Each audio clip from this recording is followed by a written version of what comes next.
Welcome back to the Roanoke Rec Center on West Point Street in Roanoke. We're about to wrap things up for the 49th annual Randolph County Learning Center Bike Hike. I've got Robin Hall back in with me. So this is the 49th annual. Next year's going to be a big one. It's going to be the 5-0. And I know that you guys, as soon as you get packed up and you leave this parking lot today, if you haven't already, you probably have, are going to start planning next year. We will.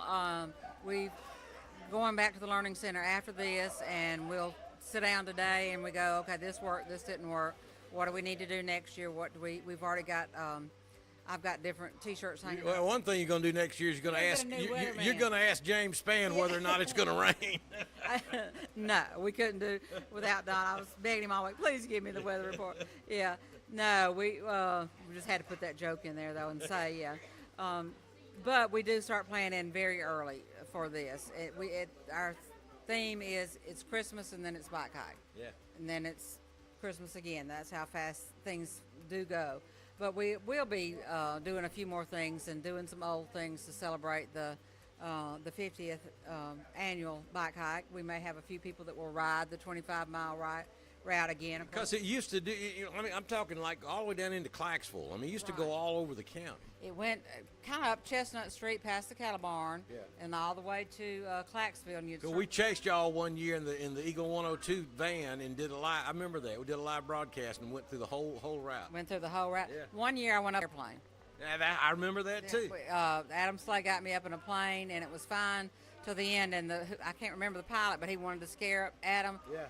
It was a lot worse than a roller coaster. But I think I was sick for the rest of the bike hike day. Yep. But we would be out here basically all day, totaling pledges, getting everything totaled. But now we've learned to take our time. We've learned to take our time, and the things that work and the things that are popular, that's what we try to stick with. So we are taking some suggestions at the radio station. A lot of the people that came for the warm-up said we want to see the mullet toss, we want to see the auction, and we want to do the having the burgers cooked by the Sheriff's Department again. So, we do take your suggestions. We know we will keep the 1 mile route from here to the high school, mainly because of safety reasons. But of course, the Roanoke City Police, the Randolph County Rescue Squad, the fire department, the ambulance service, they're always out here every bike hike protecting the children on the road route thing that we have here in the county and in the city of Roanoke, just that we come together and do it. So we're very, very happy, and we're glad that everybody, it's important to people. We have people that have come out from out of town just to come to the bike hike. Chief Caldwell said that he did this as a child. He remembered riding in bike hikes. So you've got people with those kind of memories, which is great. And of course, Don and I, like we said, we've been here forever. So we appreciate we've been on television, we've been on radio, and now we're on the Dr. Don weather streaming live. So it's just, we've done a lot of different things over the years. And I pulled some of that video not too long ago from back in the TV days, the TV 33 days. And Miss Barbara Anthony was on in her yaller pants was on the particular one I pulled. I believe that the one I pulled and looked at was the year we had the lawnmower race that went through downtown Roanoke. That was a one and done. That didn't go over very well. It got a little out of hand. We do have people that mentioned that the other day. Can we do the lawnmower race? And I said, no. But a lot of fun with that was we did have the police. They did have their lawnmower police car set up, and they stopped and gave people tickets on that.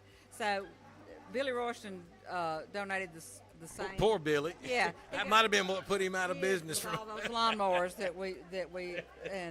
so we said no, we would probably have some explosions if we did that again this year. But we, tug of wars. We've had the people that would ride the tandem bicycles across the county. That would be the telephone company and Alabama Power. Had a big competition. So we've done over the 50 years. We've done a little bit of everything, and so we may revive some of those. And again, a lot of our support comes from the local school systems here now. Some of the smaller events that we do before bike hike, and everybody participates in some way and are so generous. So we just want to thank everybody. Sorry today was not a bus, because we did have people come out and we appreciate it. Some people just came to say they had been here. The Foster family came by because they've done it since their children were little, and when they had done it when they were children. So, Yeah, it's a traditional thing. so that's the kind of thing we like to see. So And we cannot do a bike hike without mentioning Jesse. that's right. If those remember Jesse, this was his favorite thing. He would start probably maybe March or February, gathering his pledges, and everybody in town they would save it because they'd want to donate to Jesse. And if y'all remember Jesse, it was important to him to win and have that trophy. And if you're not familiar with Jesse, he is an individual that lived in Randolph County that came to the Learning Center early on. When I first started, Jesse was there, but he had been there for a long time, and this was one of his favorite events. And it's turned in we'll count it probably later in next week, but the individuals and the staff that that are at the Learning Center, they raise approximately about $30,000 themselves. Wow. So everybody gets out and really works hard on this, not only leg work, but they get pledges too. So everybody works hard for their own center. But Jesse he did start that a little bit, and the out on the corner of 431 and Main Street, you'll see Jesse's sign. And Jesse found the perfect job. He worked for Domino's Pizza. He'd hold the sign, wear his uniform, and he would wave at everybody. And Everybody was his friend. Everybody was his friend, and they found the perfect job because he could advertise and see everybody in the world that he knew. And that's what he wanted to do. He would walk through town. So if a job ever fit anybody, that was it. He found his job. So we always think of Jesse this time of year, and we have there's other individuals that we have lost that are very dear to us that we think of at this time too, because they love bike hike. It's just an event. We start in January. Doing look at the lights. I want that. I want the police chief's. Chief Caldwell and his toys. Yeah, and he had an electric bicycle, but last year I said, and this Madine's over there looking at. Does it have a siren? Is what we want to know. I'm sure it does. But we'll wrap up the 49th year with this, even though it was not quite the same bike hike. It was a bike hike. Yeah. So we'll go back to the center today and do totals and have some of those. We'll get those to you this week, Don, and get everything kind of wrapped up. It takes another month for us to get things back to normal, and then we try to party in the summer. We try to do some trips and fun things, and like I said, we just try to party a lot. I expect there's some sand in your future as well. I hope so. Need some sand in my toe, between my toes, so hopefully it's soon. We're going to draw for that last NOAA weather radio we got to give away, so we're going to let Caffeine Cindy reach in there and grab a...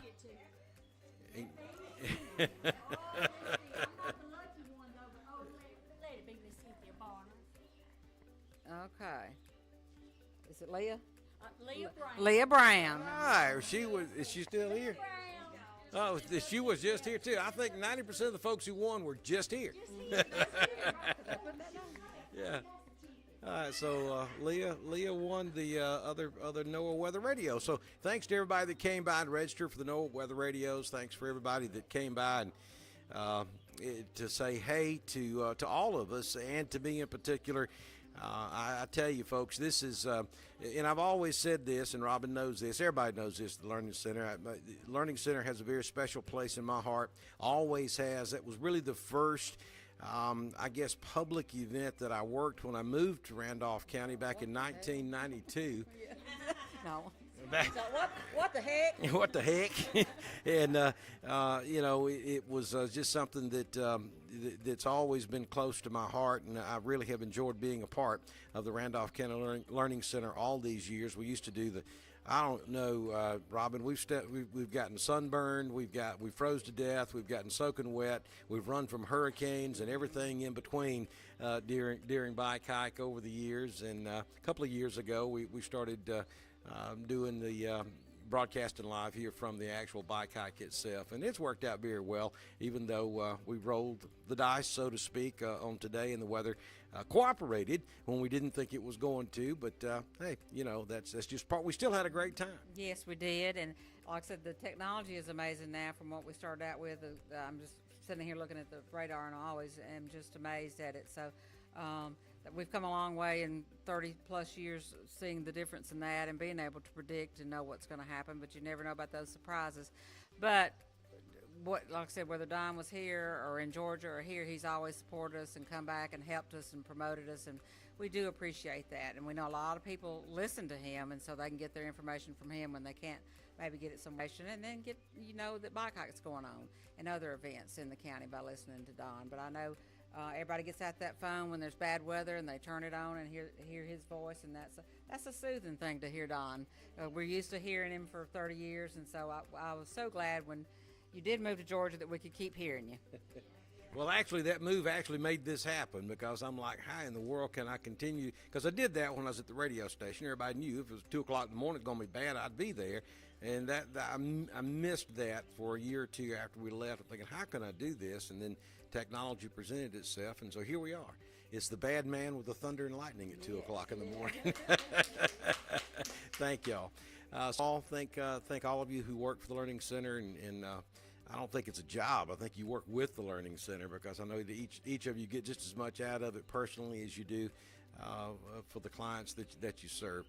And thank you, Robin and Caffeine Cindy, for for being a part of our broadcast this morning. We've had a great time. Again, folks, we may have some stronger storms this afternoon to deal with. One quick look at the radar before we get out of here. And then I got a birthday party I've got to go to, so I got to get things rolling here. But we see those heavier showers down in Elmore County, southern Tallapoosa, and then also back into extreme western Lee near Notasulga. Right there on I-85, we've got a pretty good-sized thunderstorm that's developing. We zoom back out, and I say we're going to zoom back out. We're not quite. Here we go. We're zooming back out now, and you can see those bigger storms down to the south. I mean, seriously, from Myrtle Beach, South Carolina, all the way down through Savannah, Albany, back into Tallahassee, and then out into the Gulf of Mexico near Panama City. Some really big thunderstorms.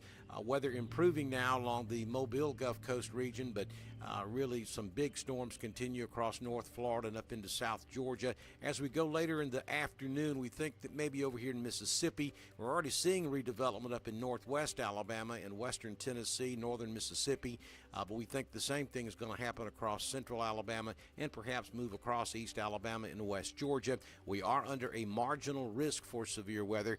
Later on this afternoon, we'll show you that real quick. For damaging winds of up to 60 miles per hour and quarter-sized hail. That would probably be between 3 and 6 p.m. this afternoon across East Alabama and West Georgia. Thank you, Robin Hall. It's been a pleasure for number 49. We look forward to number 50. We'll be gearing up for number 50, and we'll see Don. We'll see you then, and we thank you and thank you. Thank you. Thank all of you guys for being here this morning. Good Lord willing, and the creek don't rise. We'll see you back in here tomorrow morning with your primetime forecast on Dr. Don's Weather.